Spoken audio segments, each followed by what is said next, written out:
Ontario டொரண்டோவில் தனியார் வாகன நிறுத்துமிடம் ஒன்றில் கடந்த வார இறுதியில் நபர் ஒருவர் சடலமாக மீட்கப்பட்ட சம்பவம் தொடர்பில் போலீசார் சந்தேக நபர் ஒருவரை கைது செய்துள்ளனர்.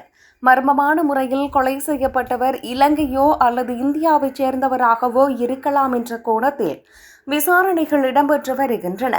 கடந்த மே மாதம் 23ஆம் திகதி காலை 9:20 மணியளவில் டன்டாஸ் மற்றும் சீட்டன் வீதிகள் அமைந்துள்ள பகுதியில் ஏற்பட்ட மருத்துவ அவசர நிலை குறித்து பொதுமக்களால் போலீசாரின் கவனத்துக்கு கொண்டு வரப்பட்டது. இதனை அடுத்து சம்பவ இடத்திற்கு சென்று சோதனையிட்ட போலீசார் பலத்த காயங்களுடன் இருந்த நபர் ஒருவரை கண்டறிந்தனர். எனினும் அவர் ஏற்கனவே உயிரிழந்து விட்டதாக சம்பவ இடத்திலேயே மருத்துவ குழுவினரால் உறுதிப்படுத்தப்பட்டது. இதனைத் தொடர்ந்து நடத்தப்பட்ட பிரேத பரிசோதனையில் இந்த மரணம் ஒரு திட்டமிட்ட கொலை என்பது உறுதி செய்யப்பட்டுள்ளது. எனினும் உயிரிழந்த நபர் யார் என்பது இதுவரை அடையாளம் காணப்படவில்லை.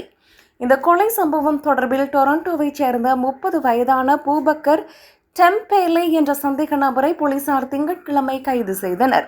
அவர் மீது 2ஆம் நிலை கொலை குற்றம் சுமத்தப்பட்டுள்ளது.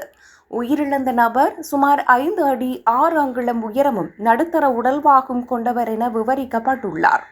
கருமையான தலைமுடி மற்றும் கருமையான கண்களை கொண்ட அவர் ஆசிய வம்சாவளியைச் சேர்ந்தவராக இருக்கலாம் என சந்தேகிக்கப்படுகிறது.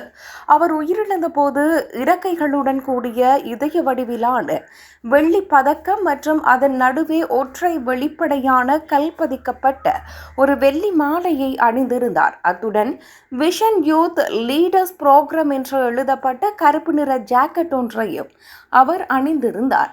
இந்த கொலையானது 2026ஆம் ஆண்டில் டொரண்டோ நகரில் பதிவான 10வது கொலை சம்பவமாகும்.